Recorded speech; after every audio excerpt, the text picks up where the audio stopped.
Credits, IVs, the Game Corner, hidden powers, and so much more. This is your inside look at all the nerdy numbers that drive the Arena Revolution Championship, and most importantly, how those numbers impact you as a member of the ARC community. Welcome to ARConomy.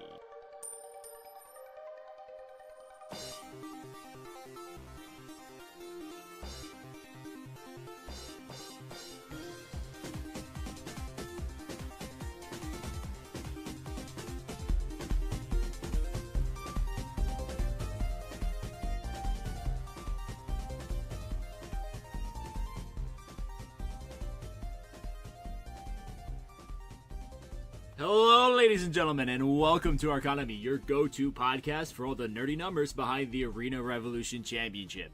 And yes, I'm back. It's Dart, your new/old host, now that I've taken this show back from Sments, who will be switching his focus to making sure the replay of the week is all that much better.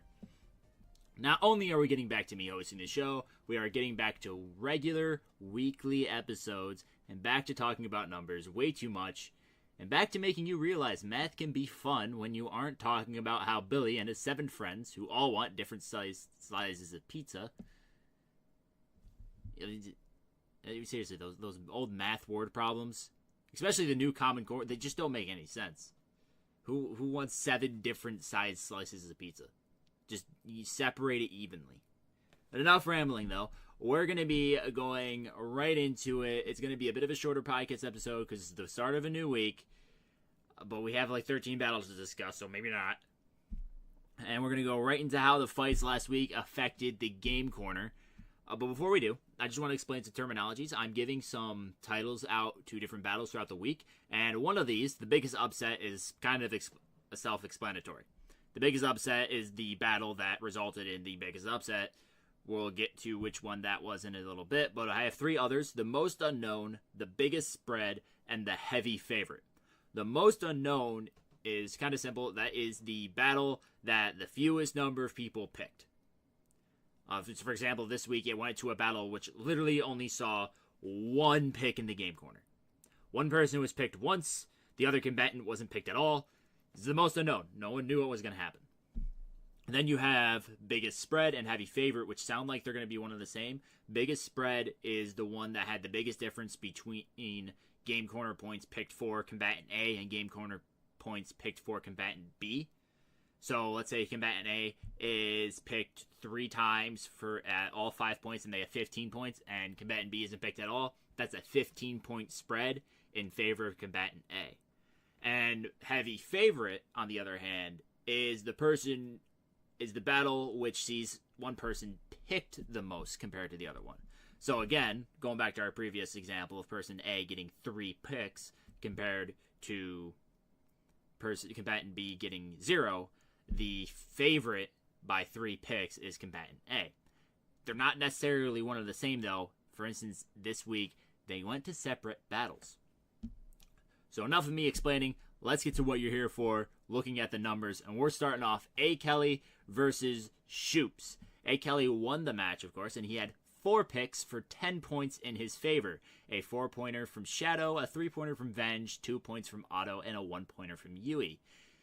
A. Kelly also managed to pick up 5 spoiler points, since Shoops got the 2-point support from Dozer and the 1-point support from Hashok himself, Shoops, and Dart.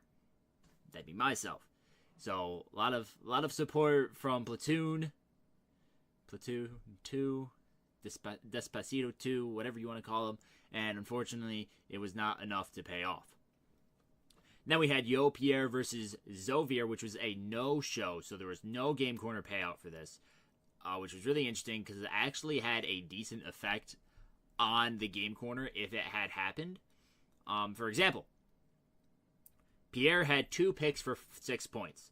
He was the Chimp's 5 pick. For those of you who aren't familiar with the Chimp, he's something Evo implemented this past block. And what it is just 5 picks randomly generated. And Pierre was slotted as the 5-point pick for the Chimp.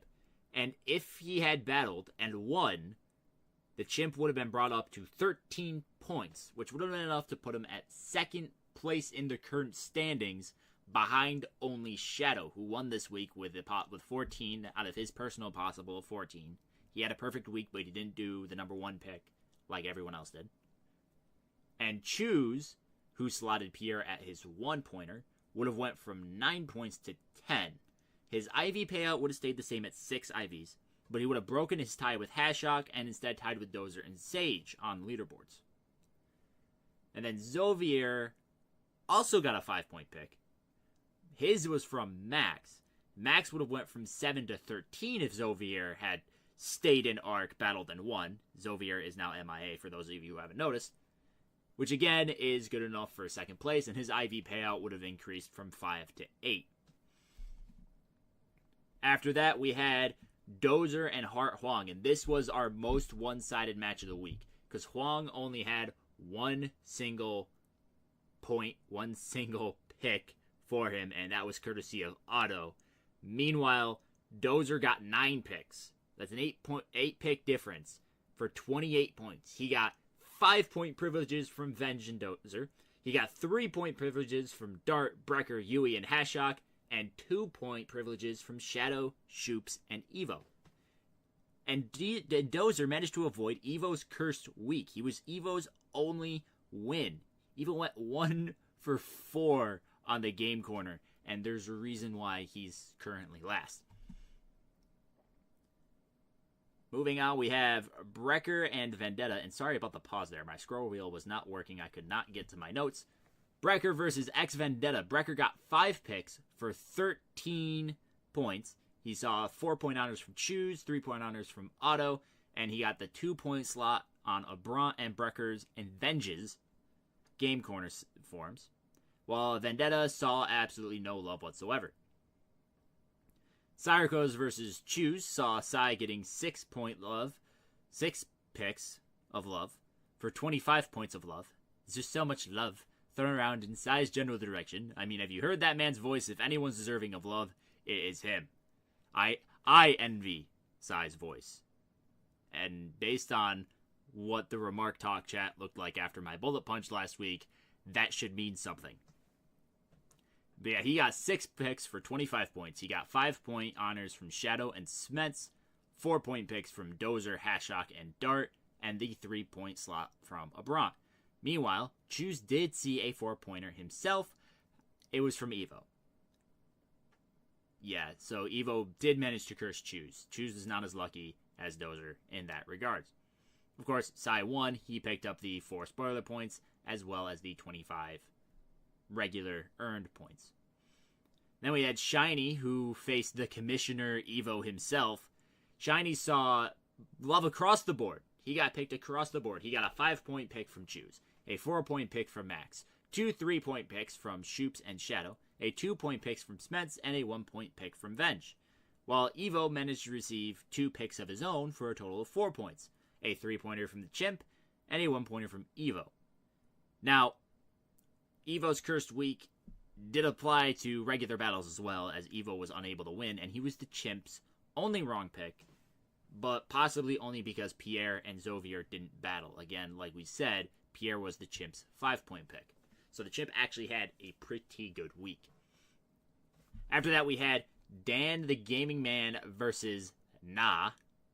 Na DQ'd, which under old rules would have not been a game corner payout. However, under the new rules it is. It kind of gets a little confusing with how we've done it in the past. I got confused about it when I came back from my hiatus. I went into the staff chat and said, hey, Evo, I'm pretty sure this isn't supposed to count. And then he posted a screenshot of me saying disqualifications to start to count. And I felt real dumb. But that happens pretty often to me. Dan got only a single 2-pointer of support from Sage of Mugen. And while Na got 2 picks for 6 points, a 4-pointer from Otto, and a 2-pointer from Yui, Dan proved that he doesn't care about what the spread says and managed to get the upset on Na. After that, we have Dart over Fire Gem. Dart got 5 picks for 10 points. He got a 5-pointer, a 2-pointer, and 3 1-pointers. The 5-pointer being a self-pick, because if I don't have faith in myself, no one else will have faith in me. The 2-pointer came courtesy of Hashok, and Dozer, Sments, and the Chimp all put him at the 1, while Fire Gem got nothing. No one picked Fire Gem, which I don't really blame anyone because Fire Gem really just does not do well in doubles. After that, we have Reggie versus Marblefall. This was the biggest unknown. Reggie only got his single 3-pointer from Sments. That was it. This battle had no other effect in the game corner. People avoided this one like the plague. And so, yeah, there really isn't anything to talk about with this one. And yet, it is still one of the ones I'm talking about the most. Because of the fact that there's absolutely nothing. There's still so much to talk about because it got the biggest unknown title. Funny how that one works, eh? Well, moving on. We got Sage, who beat Hashok. Sage received support in the form of 5 points via a 3 and a 2. The 3 coming from a self-pick, and the 2 coming from Max. While Hashok got 4 picks for 12 points. The 5-pointer being a self-pick, 3-pointer coming from Dozer, and the 2 points coming from Dart and Choose. Sage also went for the upset, one of the bigger upsets of the week, and yet it gets overshadowed by a battle we're going to discuss later. In depth, mind you. We're going to be really talking about that battle later. So, props on Sage for managing to pull that one through. But Hashok possibly has a little bit more needs to work on if he wants to continue to receive that level of support. After that, we have Max and Otto. Max got 2 picks for 5 points. He, with the Chimp giving him his 4 slot, and Sage putting him at the 1, while Otto saw 4 picks for 15 points. Sments, Abrunt, and Brecker all putting him at 4, and Evo putting him at 3. That Evo putting him at 3 is probably the reason why he lost. So anyone who lost, but Evo chose, just blame him. He clearly cursed you. Next, we have Abrunt and Yui. Abrunt got 4 picks for 7 points. Sage with the 4-point pick for Abrunt, and then Abrunt, Brecker, and Max all slotting him at the 1-pointer. And Yui got 3 picks for 13 points. A 5-pointer from himself, a self-pick, and the 4-pointers from Shoops and Venge. Abrunt did prove that quantity over quality of picks matters, and managed to beat Yui. Next, we had the biggest, most amazing battle of the week for a Game Corner standpoint. This is the kind of battle that I started ARConomy for. And that's why I kind of rushed to get to it. That and the fact that all my spreadsheets aren't up and running yet, and I'm a little out of practice with the podcast. Apologies for that. The battle between Sments and Venge, which was the biggest spread and the biggest upset of the week. This was the biggest possible upset we could have had. It was beautiful. Because it's Venge in Ubers. Who's going to pick against Venge in Ubers? Nobody. Well, 2 people. Actually, technically 1 person. Because Sments only got 2 picks for 6 points. A 4-pointer from Yui, who's looking like a mad genius right now. Congratulations, Yui. You did it. And the 2-point random from the Chimp. Which, by the way, was actually originally slotted before, back when it was still in doubles. Not that it matters because it was a randomized pick. But still. Meanwhile, Venge got 8 picks for 36 points. Getting 5-point honors from Abrunt, Sage of Mugen, Brecker, Otto, Shoops, and Evo. Curse of Evo strikes again. And only getting 3-point honors from Choose and Max. That's a ridiculous number of points. Remember, Dozer got picked more often. He got picked 9 times, but only for 28 points. The amount of points that Venge got picked for is crazy. He got picked in half the available game corner slots because we had 16 bettors total. Pickers, bettors, participants, whatever. I still say bet sometimes. It's a slip of the tongue. And just the sheer volume of the spread, a 30-point spread, and the fact that Sments overcame this is ridiculous and completely uncalled for. So what we're gonna do is jump into a little thought experiment. And we're going to look at what would have happened if Venge won. Everything else throughout the week stays the same, except Venge beat Sments. How would that affected the game corner? Well, for starters, Sage of Mugen would have been really happy. He would have went from 10 points to the perfect week of 15. He would have jumped Shadow for first place and gained the maximum of 10 IVs. After that, we have Abrunt and Brecker. After that, we have Choose jumping from 9 to 12. That's farther down the list because Choose only put him at the 3 spot. Choose jumps from 9 points to 12 points. He would have jumped to tying for 3rd with myself and gaining an extra IV going from 6 to 7. Abra and Brecker both would have jumped from 6 to 11, back to the 5-point picks. They would have jumped into a tie with Sments and Venge, and their IVs would have increased from 5 to 6. Otto and Shoops both would have doubled their score, going from 5 points to 10 points, tying with Dozer and Sage, and their IVs would have increased from 1 to 6.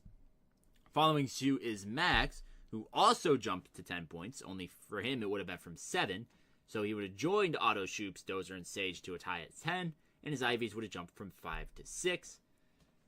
And Evo would have went from 2 points to 7 points, 1 IV to 5 IVs. So that's a little ridiculous. We have a new leader. We have so many people moving up in the standings from near the bottom to near the top. People who are now solidly still in the race for the Game Corner King crown or Queen crown, if that's what you prefer. Not a Super Crown, though. There's no Game Corner Super Crown. I just want to make that very clear right now. Get that thought out of your head. If it was a Super Crown, I wouldn't be participating. So not only do we have a new leader in Sage with his perfect week, we'd have a new bottom of the standings as well, as the Chimp would have jumped to next to last, dropping from 7 points to 5. Anyone who was at 5 or lower on the current standings picked Venge, so they all jumped up. And Yui would have suffered the most, losing half of their points, going from 8 to 4, dropping to dead last, and losing 4 of their IVs, from 5 to 1. That is it's ridiculous how much of an impact this battle had on the Game Corner. I gotta applaud Sments for the wonderful, wonderful spoiler. If you guys listened to this back when I first did the show, you understand how much I love spoiler points, even when they're against me. So this is a work of art, Sments. It's a work of art.